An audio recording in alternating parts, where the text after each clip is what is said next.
there, this is your friend Roboto. Once again, we're going to talk about Miss Universe. We have an update from the Miss Universe organization that the new format would be, they're going to select the top 30.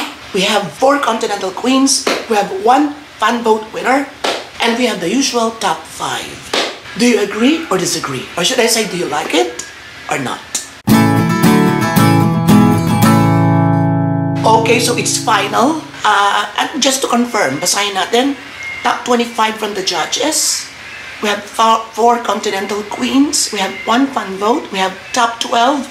And then the top 5. We have the 4 runners-up and 1 winner. Let's start with the top 5. As much as I wanted to have a top 3, okay na ako sa top 5. Tapos lahat sila sasalang sa final Q&A.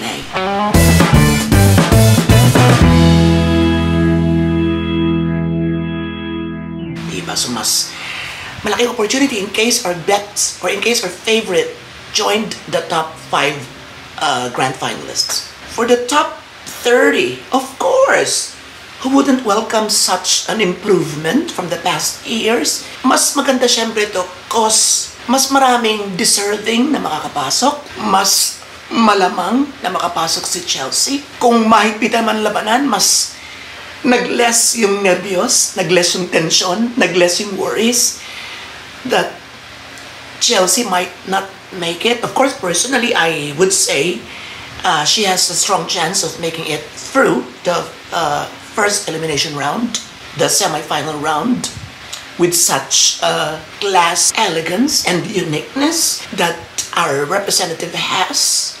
Then, yun, malakas yung loob natin na talagang may laban siya. Pero, what more with this kind of selection process? That there are extra 10 or 9 spaces or spots to be filled up. So, mas malaki yung natin. Mas malaki yung confidence that the Miss Universe crown is more reachable than ever. O, diba? Now, let's go to the 4 continental queens. Mukhang gaya-gaya effect ito sa Miss World. Now, all I want to say is this, I welcome this change. All I wish for them to do is to give us a clearer view of what's going to happen.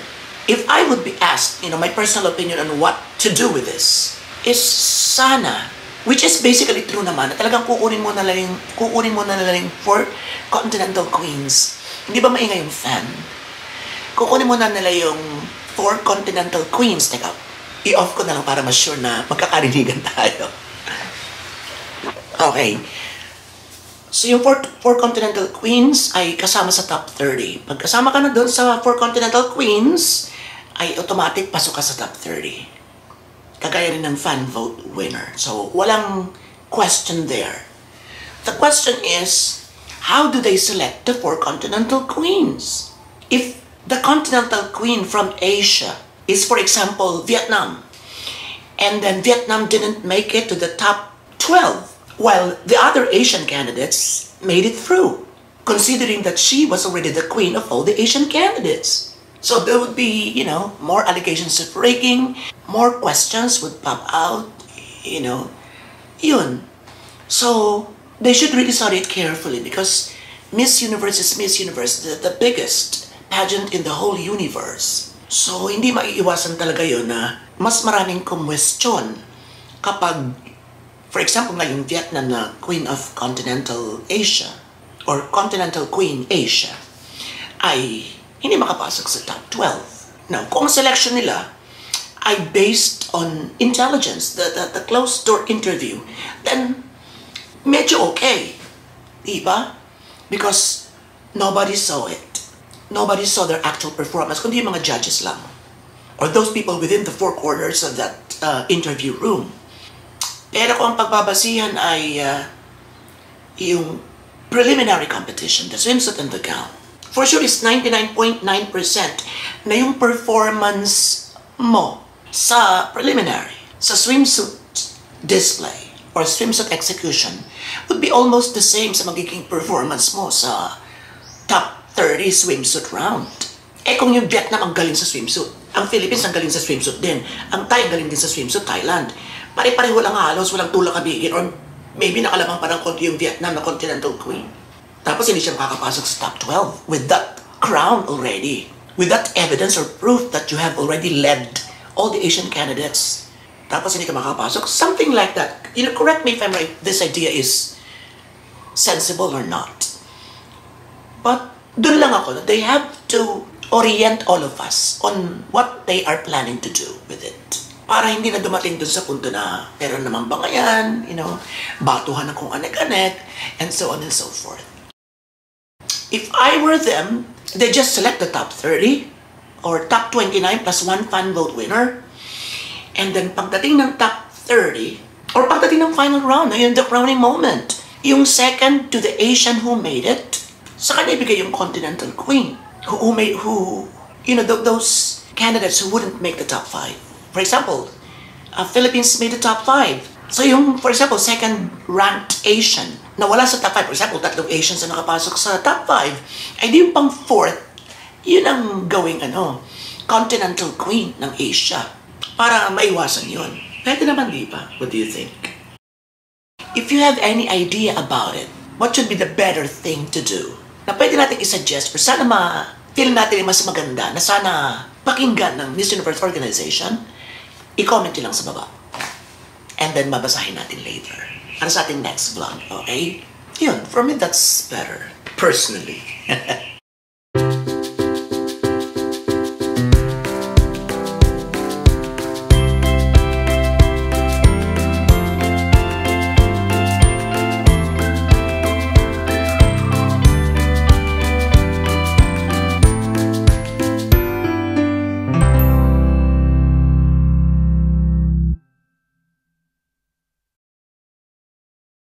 Now, sa 130 candidates na pinagmamalaki nilang kasali, I doubt they would come up with such a huge number. 130, maybe Miss World, diba? Ang dami sumasali sa Miss World because of that decency that is, and regalness, and fairness that is always associated with them. I mean, may mga questionable choices din sila personally, di man natin kine-question dahil sa mali ang pili ng judges, kundi yung kine-question natin dahil feel natin mas magaling yung isa. Hindi naman tayo judge. You know, in that aspect. But, yun, nakakabit sa kanila yun. Those words are always attached to the Miss World Organization. That's why a lot of candidates join, a lot of countries join. Correct me if I'm wrong. This article that I am reading right now is from Sash Actor. Nabasa ko na rin sa Missology kanina, so tama-tama lang, parehong-pareho lang, wala tayong dinagdag, wala tayong binawas. And panonoorin ko mamaya yung video na kung saan nagkasalita ang president ng Miss Universe Organization from Mexico. Yun, and good luck to all the candidates. I hope maayos ang lahat, mas maiwasan ang controversy this year, mas super deserving ang mga winners. Sana'y wag gawing mas malaki yung advocacy o ng mga interview results. Or intelligence of that, in general. Kumpara sa glamour and beauty, that should be the priority when it comes to Miss Universe pageant. And nobody would question it. Diba? It's a beauty pageant in the first place. So, although binibigyan ng importansya, binibigyan ngayon ng importansya ng kanyang leadership qualities, advocacy, and everything, sana hindi ibaba ang porsyento ng kagandahan. Because first and foremost nga, it is beauty and personality pageant. So yun. So doon lang ako, huwag masyadong ibagsak yung pagdating sa physical. Na minsan, baka umabot sa punto na 80% na ibigay sa sagutan eh. Di ano na lang, hahanap na lang ng mga super intelligent women, na ilaban. It is not necessarily automatic na a beautiful or gorgeous candidate who doesn't express herself very well during the question and answer round is bobo or dumb. Diba? It should not be the case. It should not be the barometer of how qualified or how good a Miss Universe winner is. Or a potential Miss Universe winner is. So, dun lang ako. Yun. So, ito yung ating pambungad na balita for this year. I think my last pageant vlog was last April. I usually stop. I usually don't continue vlogging about pageants because we have another channel, Robontology, and a lot of things to do. I am always booked mentally. So yun, I'm always preoccupied and occupied with a lot of things recently. So pasensya na kayo, but as Miss Universe 2024 is fast approaching, you would see me a lot more, or you would see a lot of me more from now on. Thank you very much, and Bishop Anubato, see you again.